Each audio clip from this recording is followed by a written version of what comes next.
Good afternoon, everyone. Welcome. Thanks so much for coming out today. For those of you that don't know me, I'm Dorothy Burt, the Director of the Eastham Council on Aging. The information UMass Gerontology will present today is being used to inform and guide the Council on Aging in the town in its future planning efforts. We are excited to have and present this data to continue evaluating, enhancing, and expanding programs and services to meet the growing and changing needs of our senior population. We are actively using this data to focus and enhance our efforts on most valued programs highlighted in the survey, which were fitness, education, meal programs, transportation, and healthcare and financial counseling and referrals. As a result, the Council on Aging staff has been implementing new programs, more services and activities, including painting classes, a writers group, garden tours, dance classes, a summer arts and music series, Spanish classes, prepared meals, trips to local destinations, an on-site veterans agent, a once-a-week health insurance counselor, and an elder law attorney, to name a few. We continue to collaborate with other town departments and community partners to offer programs on important topics such as housing, taxing, tax assistance, public safety, Medicare, and tax filing assistance. And we are currently exploring a new transportation model to increase services to seniors. As a result, we have seen an increase in seniors utilizing the center. As compared to last fiscal year, the Eastham Senior Center has increased programming and services by over 50%, and our attendance has increased by nearly 20%. Overall, in the fiscal year 2023, the Senior Center staff has helped seniors on over 23,000 separate occasions. The Eastham Council on Aging staff continue to work hard every day to support our population of 59 and over. And we're looking forward to the future of aging in Eastham. I would like to thank Caitlyn Coyle from UMass Gerontology for being here today, as well as Paul Lag from the town of Eastham. And thank you to Joan Lockhart, our Council on Aging Board Chair, who will now present the strategic plan. You can tell we have a lot going on at the Eastham Senior Center, and Dorothy and her staff are really wonderful, work incredibly long hours bringing you a range of programs. Before we get into Caitlyn's presentation, and she's from UMass, she did the study for us, or she led the study, I just wanted to give you a few background slides on how this came to be. Again, I'm Joan Lockhart, and I chair the town board on the Eastham Council of Aging. I'm joined here by a few of our other board members, Paula Bruns back there, Rich Trimble here, Linda Reed here, and Carol DeBona. Did I miss anybody else? Oh, Beverly Hobbs, sorry, Bev. So anyway, and we're a 9-person board in town.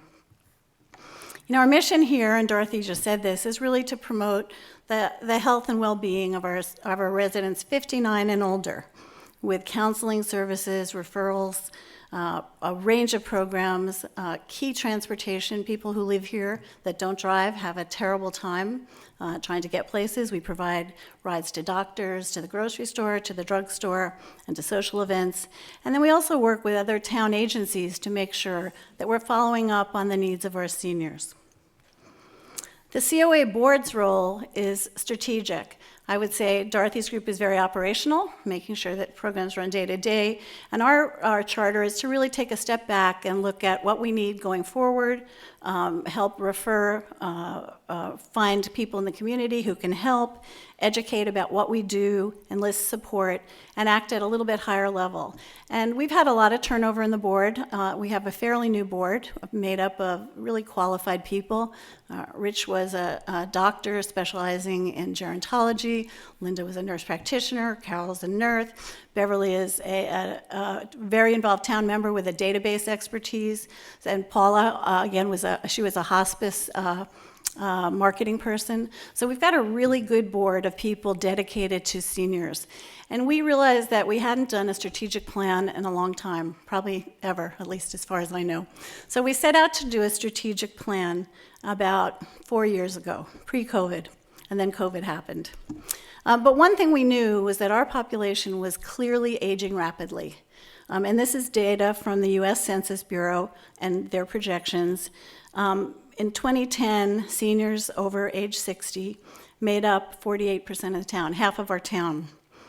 Today, it makes up more than 51% of the town, and looking forward, we will be 65% of the town.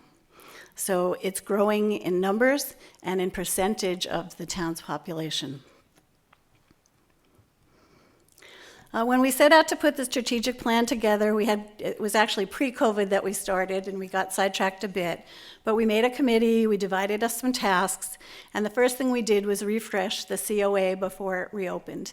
And for those of you who have been to the Council on Aging, you know that it got a facelift back in 2020 before we reopened. But then we set out to do some research, talk to people who used it, look at all of the data we had in our tracking system, how many people were using our ride services, how many people got meals. We did a lot of fact-finding, but we realized that we didn't have enough to really put together a good plan. And that's when we decided to look into who could help us do that, and that's when we hired UMass Boston's Gerontology department. So now that's kind of where we are. We have the results. We've put together plans. We're starting to implement those plans. And then based on all that we have found, we're working with Dorothy's group, obviously, the staff at the COA, but other town agencies as well. We'll talk a little bit more about that at the end of the presentation. So we decided to do a comprehensive survey of town residents. And we wanted to identify the needs of not just the people who use the COA today, because those people who use the COA today absolutely love everything we do for them. They love the programs, they love the people, they love the services, but we're serving really the kind of the upper range of the senior population. And we believe that, it's a resource for a broader range of seniors, and if we keep them engaged and healthy at a younger age, they'll use us when they need us more for key services. So we worked with town departments to look at support services available, and what happens when this population explodes. It doesn't just affect who we have at the senior center, but it's going to affect how many policemen we have, how many EMTs we have, how many social workers the town needs to deal with people who need help. So it's really a cross-town study. And then we decided we couldn't do it ourselves, and we hired some experts. So I'm going to introduce Caitlyn Coyle. She's a PhD, and she's the director of the Center for Social and Demographic Research on Aging and Gerontology at UMass Boston. They have done this for a bunch of other towns. We were really impressed with what they had done. So they bring a lot of background knowledge and experience of other towns, and we were extremely pleased and honored to work with them. So here you go, Caitlyn.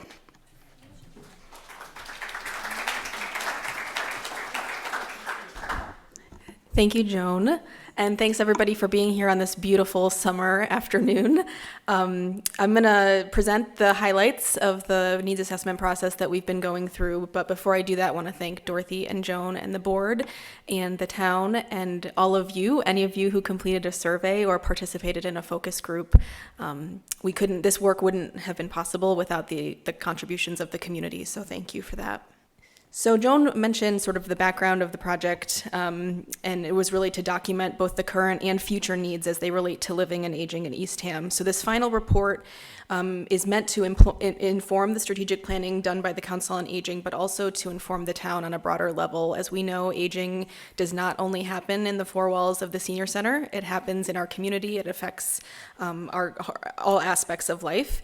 And so we hope that this report will inform the broader town, and ultimately to raise awareness of the needs of both Eastham's residents, both here in the community, but also at large in terms of the other organizations that work in and on behalf of the community. So raising the issue and the experience of aging to the sort of public conversation. So what did we do? The components of the project included 7 key informant interviews. So those were one-on-one conversations with people who were identified in collaboration with the town, the Council on Aging. And that's an important thing I'd like to highlight, which is that we, especially as an academic partner and a state university, we really value, this is not a project that we just sort of did entirely on our own. We worked really closely with the Council on Aging and the community here to develop a scope of work and the right questions to ask that made sense for Eastham. So that it was a partnership and a collaborative effort. So the key informants were done with predominantly decision makers in the community and also people who have sort of a bird's eye view on some of the more vulnerable segments of the community. So first responders, people who work in healthcare and home care and things of that nature. We also conducted 4 focus groups with a number of people that included stakeholders, so people again who who may not live in Eastham but work with organizations who have direct contact with residents. I recognize some familiar faces in the room of folks who participated in those focus groups. And we also included residents of various ages in those focus groups. So it was both with providers and sort of community stakeholders, but also with residents themselves, trying to add some depth to the survey data and some lived experience and some stories, really thinking about data is great, but it also helps to have a voice behind that information as well. We did do a demographic profile using the American Community Survey, which is a product of the U.S. Census Bureau, really kind of doing a holistic look at who's here in Eastham in terms of age, health and disability, income, language spoken, those kinds of things to kind of get us a full picture of the community. And then often the main event, which is the community survey of residents age 50 and older. So this survey was printed and mailed to all residents age 50 and over who are on the town census in Eastham. And it included a cover letter, but also a return envelope. So we tried to make it as easy as possible for people to fill out the survey, drop it in the mail at no cost to them. It was also made available online, and it was emailed to the non-resident taxpayer group, of which I think the mailing list was about 1,500 part-time residents as well. And we received 1,563 surveys for a response rate of 33%, which is wonderful. It's actually one of the higher, I think it's the second highest response rate that we've ever had in a community project. And I think that signals to me how the community is listening and they are willing to engage in the conversation about the future of aging in Eastham. All right. So as Dorothy mentioned, the data that I'm presenting here is from the 2021 American Community Survey, in which about half of Eastham's population was age 60 and over already. And you see the age breakdown here in terms of thinking about, you've got about 37% who are, 21%, so one in five who are in that 18 to 49 age group. And then when we really get to it, when we include people 50 plus, it's really closer to the 65% of the community already being considered an older adult. And so the 60 plus designation of here in the U.S. comes from our federal government in terms of what we consider to be an older American, and it's defined as age 60 and older. And I think that's important to note too. We did decide for this project to focus on the 50 plus, as Joan mentioned, because we were wanting to think about the future planning. But also when we think about that, there's at least 4 generations of people in that 60 plus age bracket. And so as I'm going forth in my presentation today, I'll try to show you results as they vary by age bracket, because I think it's important to recognize that we talk about 60 plus as older adults, but really there's so much diversity within that we have to acknowledge it. So looking at population growth, this looks at back to 2010 and forward to 2021. So this is back to, and it's the percent change in the population as a whole and also by age. And so you see that looking forward in that like sort of 10 or 11 years, you saw most of the growth, that overall the population grew just a little bit in terms of overall population, but that the change in the population was really in that 60 to 79-year-old age bracket. So when we think about the overall community, perhaps the entire population isn't changing in sheer size, but the distribution of the community is changing, and the change there is really happening in this older adult age bracket. So I'm going to present just some key findings. As the report is very lengthy and has lots of information in it, and so I will not be hitting on every single topic. So if there's something that you're really interested in, feel free, make note of it, and you're welcome to ask questions at the end. So we asked the survey respondents about how long they've been in the community, and this is to get a sense of, we're able to look at responses and how they varied between people, for example, who are relative newcomers to Eastham versus people who've lived here for over 30 years. And so that's the pie chart that you see on the left. And it's actually relatively evenly distributed in terms of who we heard from. And so I think that's something to note, that when we're walking through the results, that we're hearing from both people who have been here. About a quarter of them have been here 30 years or more, or over 20 to 29 years. So about half is really people who've been here for a long period of time, but the other half are people who've been here for less than 20 years, and even 15% who've only been here for less than 5 years. So anyway, so we're hearing from a range of people. We also asked about whether people plan to become a full-time resident of Eastham within the next 5 years. And this was specifically asked of people who responded to the survey as part-time residents. And so what we see in the other pie chart is that 24% say yes of the part-time residents plan to become full-time residents in the next 5 years.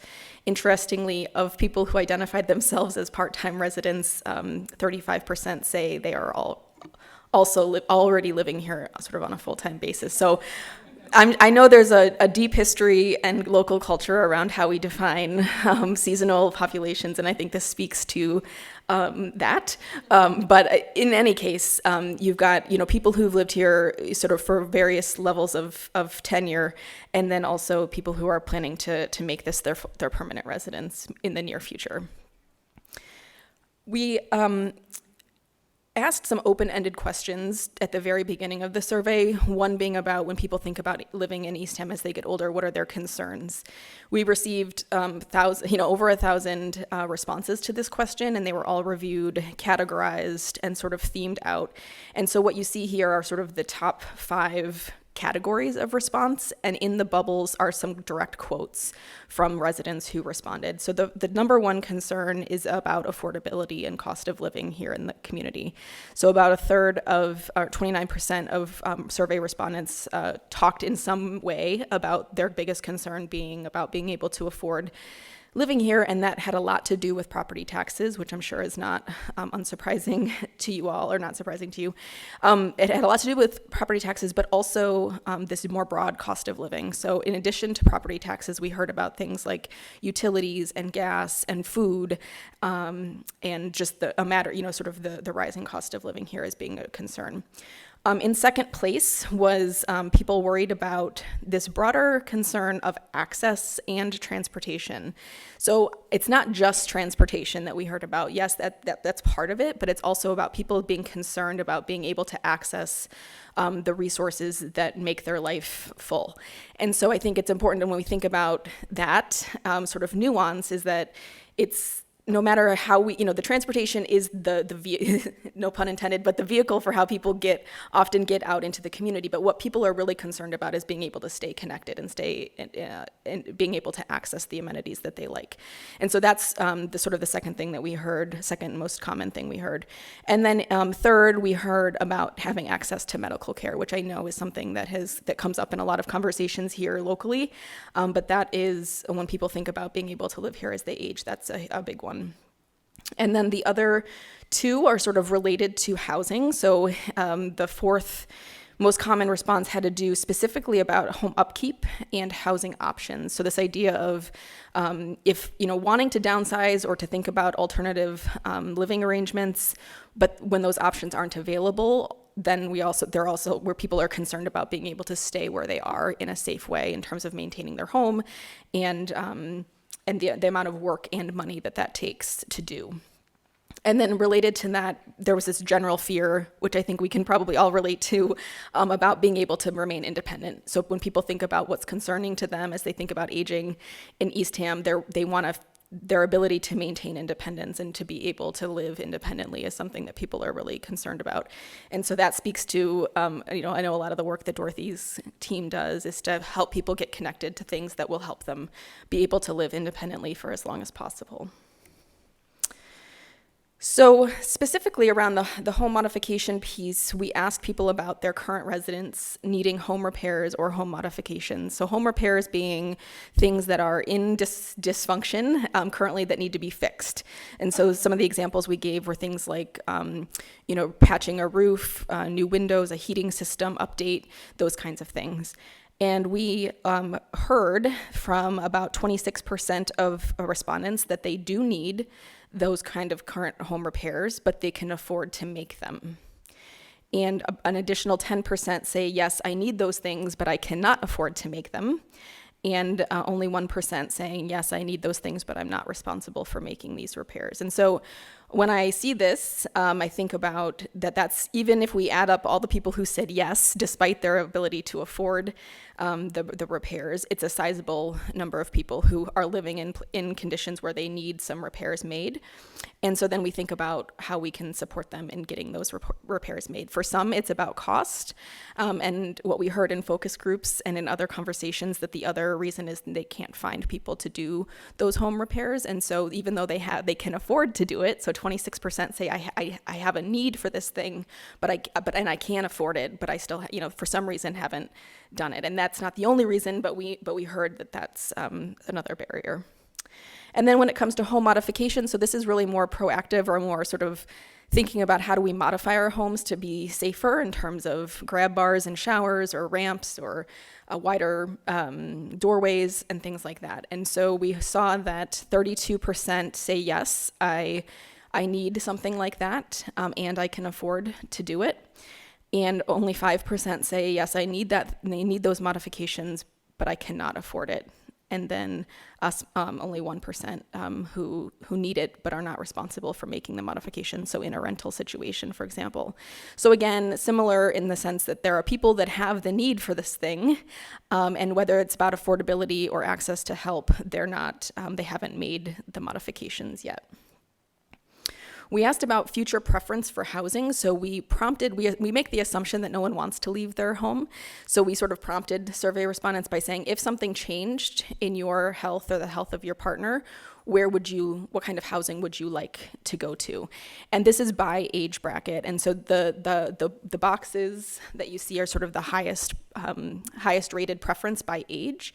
So for people in their 50s, respondents who are 55 to 59, their first choice would be a 55 plus community. So those are sort of really independent places, apartments, townhomes, but they were designed for aging. So that's sort of what distinguishes a 55 plus community from just a general condo or townhome development, is that it was designed for people who are planning to age there. And then for those in their 60s, the number one choice was actually assisted living. And for folks in their 70s, it was an apartment or a townhome or condo. And for those in their 80s, they also would like the assisted living. So the assisted living being a place where there's an opportunity to bring supports into the housing itself. So a bit of a variation in terms of across ages, but when I think about assisted living and 55 plus, people are thinking about they want a place that will support them to age independently, whether that means that they need a little bit of help or they just need a place that can accommodate them as they get older. So for transportation, we asked about whether people currently drive. And in addition to that, we asked about whether they limit their driving. So this is the examples that were given in the survey were things like avoid driving at night, avoid driving on highways, I change the way I drive so that I can remain safer. And what we heard was that 29% of the survey respondents do modify their driving in some way. and only 5% do not drive at all. But when we looked at people who were just the 80 plus population, that number of non-drivers jumped to 32% of people in their 80s who say they do not drive. So that's important to recognize, that there's a significant share of people who are modifying their driving for some reason. Then we asked about missing medical appointments, and we asked about just general difficulty in getting where you want to go. And we looked at that by driving status. So the bar graph that you see here says that for across all respondents, 19% said, yes, I experienced some difficulty in getting where I want to go.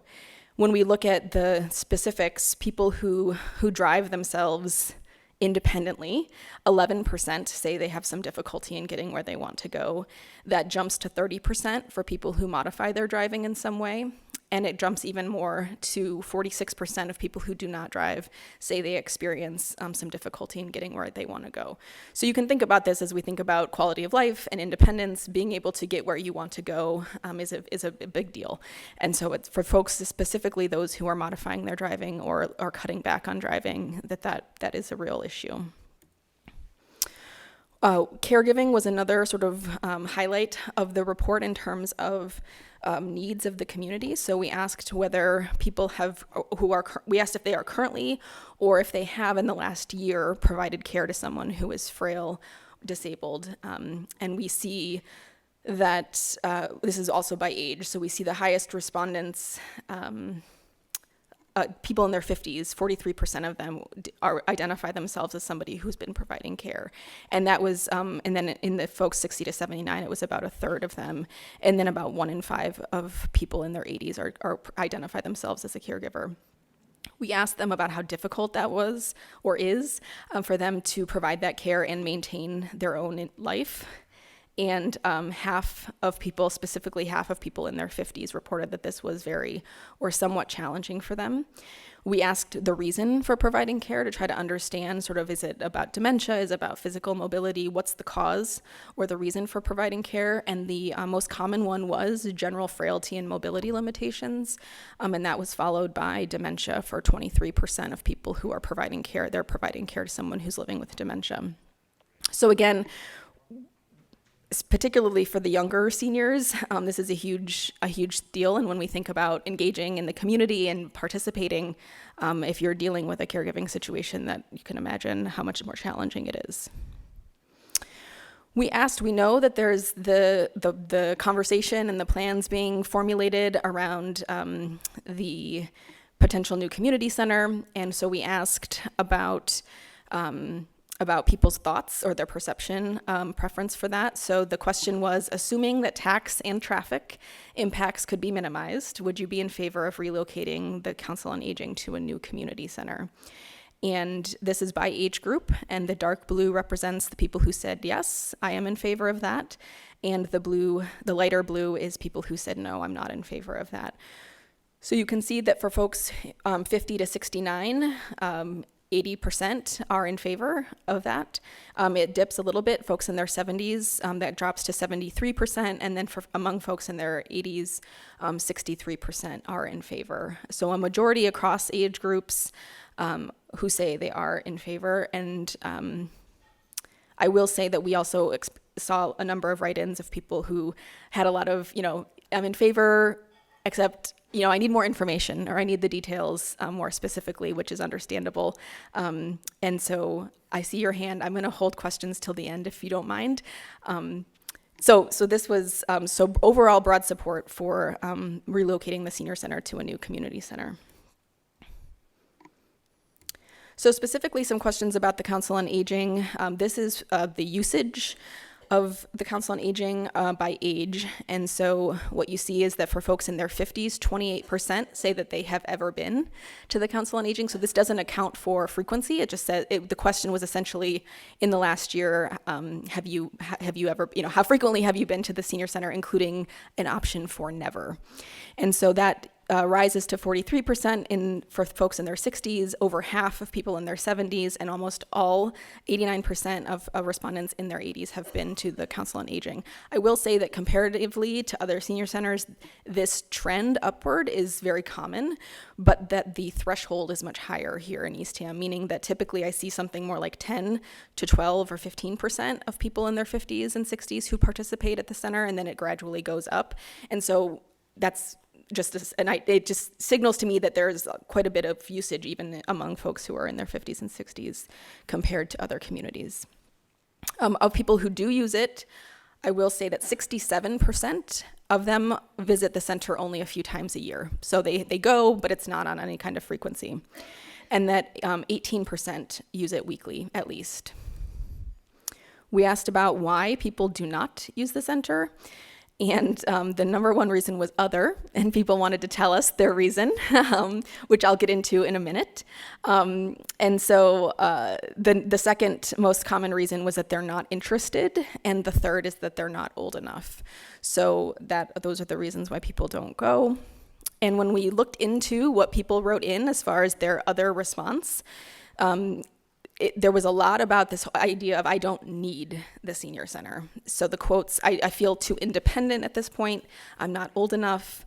I'm approaching 80 years of age, but I don't feel elderly. And I don't know, somehow going to the senior center for social activities seems not for me. And then currently having no need, I have friends to do stuff with. As time goes by, I may participate. So it's this idea that there's a perception that you have to have demonstrated a need to go to the senior center, which we know isn't true, that you can go for enjoyment and recreation purposes. But that's one of the main reasons why people don't go, as well as being too busy, having lots of things going on, not being interested. And there was some comments about the facility deterring participation, including sort of not being comfortable in the space. We asked people what would get them to participate, so what would make it more likely for them to look to participate, and we compared this between people who do participate currently versus people who have never been to the senior center. And so the dark blue are people who've never been to the senior center, and the light blue, the dark blue is for people who have been to the senior center, and the light blue is for people who have never been.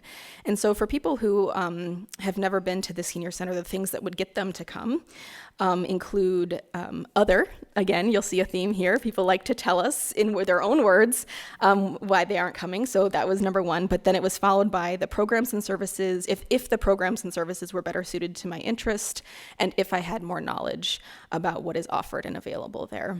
That's for folks who have currently participated at the center. The number one thing that would get them to participate more was if there were more people like myself at the senior center. So again, this idea of identifying with who goes to the senior center and being able to see yourself there, and also other. And I will say that we did the same kind of look at all of the people who wrote in other responses, and it very, very much aligned with the prior question in terms of I would be more likely to use it if I had a need. If something changed in my life and I needed to use the senior center, I would be more likely to go. So this is, we asked about what people would like to see more of at the senior center, and this is, again, comparing users and non-users. And you can see, well, you probably can't see very well because it's a busy graph, but the top preferences for future programming included indoor fitness. So 47% of users and 45% of non-users would like to see more fitness, indoor fitness specifically at the center. And that was followed by educational programming. And then it starts, those are sort of the similar sort of top two, and then it drops to about 40% of users would like to see more performances, more day trips, and more physical health programs. What's interesting to me about this graph that I want to point out to you is that we see general, there's not huge differences between users and non-users when it comes to what they would like to see more of, with the exception of food. So when we look at lunch or other food offerings, we see that only 20% of current users would prioritize having more food programs, but that jumps to 34% of people who are non-users of the center. So that's an interesting difference in terms of preference for future programs. People wrote in a lot of ideas for types of programs they'd like to see, and those are listed here, including generally thinking about things as learning new skills or focused sort of social activities, so gathering with people that have things in common with them, whether that's LGBTQ+, programs with kids, a women's group, death and dying support, recovery, or film discussions. And then sort of on the skill side, thinking about woodworking, gardening, dance, business and entrepreneurial support, some of which I know Dorothy's already mentioned is being implemented. So that's concludes the sort of highlights of the project. I'm gonna just walk through some of the recommendations. These are not intended to be prescriptive in any way. They're suggestions for places for the board to start thinking about how do we take this information and put it into practice. So these are just some ideas, not necessarily a to-do list.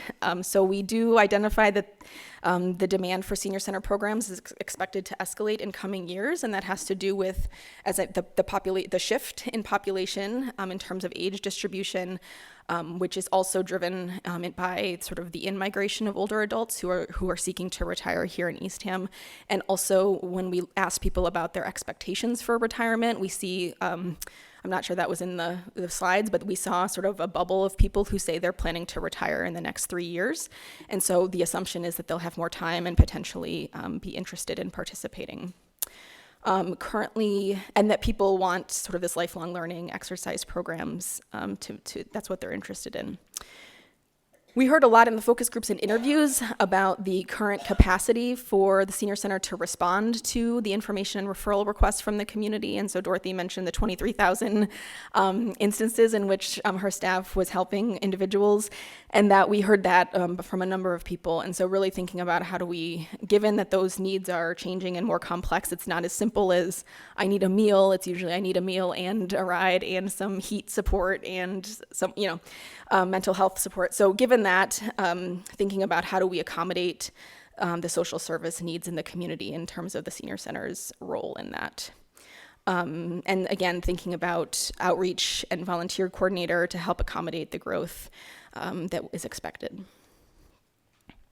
This perception that the COA is needs-based, which deters participation. So that's something else that was sort of identified as an overall finding. So thinking about how do we change the narrative around the senior center, both in terms of practical things like the name and the overall image, but also the general conversation about how do we reframe what it means to age as a positive experience, as opposed to constantly thinking about it as a detriment. So some ideas about that includes trying to use word of mouth and help people connect themselves with the senior center through people they know. So this idea of I want to see more people like me, or I want to participate. So, how do we engage people's social networks to get them to participate? And then also in one way of doing that is through this ambassadors program, but also through partnerships with the library, local businesses, schools. How do we get the senior center out into the community where others are, so that they can sort of see that it's not just a bunch of people in wheelchairs, essentially. And that programming does not currently align with the range of interests. And so this idea of wanting more indoor programming, wanting outdoor programming, more lifelong learning. So there's a number of ideas around how to, that we've seen in other communities in terms of thinking about how to get some of that stuff started. And then opportunities to, adapt current housing, downsize, or obtain housing with services. So we know housing is a huge deal. That is, we know that. And it's not necessarily the senior center that's going to be able to develop such housing. So really thinking about what is the role of the senior center in supporting people in identifying access to people who could help them make home modifications or home repairs, thinking about how can they do some preemptive planning around what are my choices as I think about aging in Eastham as far as where I can go for housing or how I can use my current housing to my benefit. And then thinking about promoting awareness of the existing property tax relief programs. So, this idea that there are programs that exist, they're not necessarily open to everyone in terms of eligibility requirements. And so how can we think about widening that availability so that more people can benefit from those tax relief programs? And then in terms of transportation, thinking about supplementary and accessible transportation specifically for people who are at high risk for experiencing barriers, which, as I mentioned, are people aged 80 and older, or folks who are who have significant mobility limitations. Thinking about how can we get them better access to existing transportation resources, and then also thinking about supplementing those existing transportation resources through volunteer transportation, and collaborating with other councils on aging to coordinate transportation to common locations like medical services, adult day programs, or special trips. The caregiving piece, this recognition that there are many residents who are living in a caregiving situation, and that they, for physical or cognitive conditions, so thinking about how can we connect them with the resources that are available, and also acknowledge their work and their can figure out ways to keep them engaged in community. This idea that caregiving does not have to be a sentence to isolation, and that there are developing ways so that they feel welcome and recognized in the community. And there's a number of resources around Massachusetts that are trying to do that. And then lastly, this overall sort of dichotomy a little bit, this idea, we heard a lot about Eastham residents are tight-knit, people sort of take care of each other, but also that the sort of infrastructure here on the Cape especially just makes it hard to stay connected, whether that's transportation, the seasonality of the population, the fact that you have to drive everywhere, and people have, families coming and going, and people, even if they're full-time residents, are often traveling off Cape to do their business.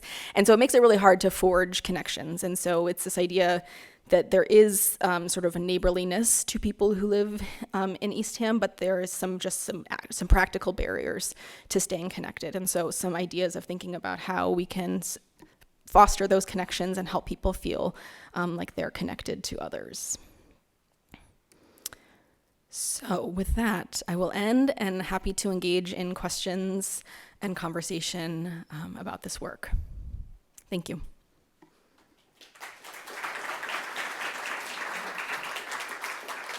That was terrific. I just have a couple wrap-up slides to show you what we've done since we got the results of this survey back last year. Dorothy touched on a lot of it, but I just want to add a few more things. Okay, so what's next? The top priorities from the survey results that the COA board and staff are working on include increasing the core social and outreach services. Caitlyn identified that is going to be a big need going forward as we continue to grow in our older segments. We are looking very seriously at how to optimize transportation. We do a great job, but it's not scalable the way it is. It's expensive and it's limited because of our number of resources. Look at, what do we need for both the facility and staffing? The question about a community center versus a senior center, part of that is, do we have the space to do the things we'll need to do as the community grows, as the older segment of our community grows? And then we've been working hard to do more community outreach, advocacy, and volunteer recruitment. So thanks to Linda Reed, we now have a greeter there every day of the week, which makes a big difference for people. And we are having more luncheons. We're involving more people in the community to put those on. And the newsletter, which a visitor from another town said, should be an award-winning newsletter that Dorothy produces. Really helps let people in the town know what we are doing and gets more people to the center. We've touched on this a little bit, but it's really important, I think, to say what we've already accomplished as the staff at the COA and the board, and also the Friends, which I'll touch on in a moment. But we have greatly expanded our offerings. When I think pre-pandemic to now, it's night and day. The kind of programs we're putting on, the lunches we're putting on, the range of courses we have are really fantastic. So thanks to the staff for all of that. We are engaging more with the other town departments. So we have a task force that meets periodically to talk about how we can better optimize the people who need a lot of services, the people who are calling 911 all the time. How do we reach out to them and make sure that we can get to them before they're calling the EMTs? Many of the programs that we offer now, I really need to mention this, are free. And that's thanks to our Friends of the Council on Aging. They run the thrift shop, they generate money through the thrift sales, through contributions, through membership dues, but all of their money goes back to the COA to provide for all the programs that the town budget doesn't. The town pays for the center and they pay for the staff and a few programs, but the free exercise classes and the free luncheons and all the things that we bring to the community are thanks to the Friends, and that's a really important thing for people here to understand. And it may not be, oh yeah. And as we continue to expand, we may need some support from the town as well. And we have done a lot of data-driven research. You know, we all knew that the population was growing. We all knew that people didn't use it because they didn't feel old enough. And, you know, we had all those gut feelings, but now we have data. We have a database in the senior center that we're using to track all the activities. There was a facility assessment done by the town of that building, and you know, it's available, and you know, there are a lot of problems with that building. I mean, we might love it, but there's, you know, we're either going to have to invest in it or look at potentially a community center down the line. And then we contracted with UMass Aging, and that was really terrific. She just touched on the data that was in this report. It's 150 pages, and it has every comment that everybody made about every single question. And you can go online, I think that's my next slide, or not quite, but you can go online and get it and download it, or stop by the senior center. We didn't print them out because, as I said, it's 150 pages, but it is really worth looking into. And it really takes a collaboration of people to run the senior center and to offer services to this group. So I talked about the COA staff. The COA board provides strategy and helps with direction, and then I can't underestimate what the Friends do for us. They provide all that money for all the programs we run.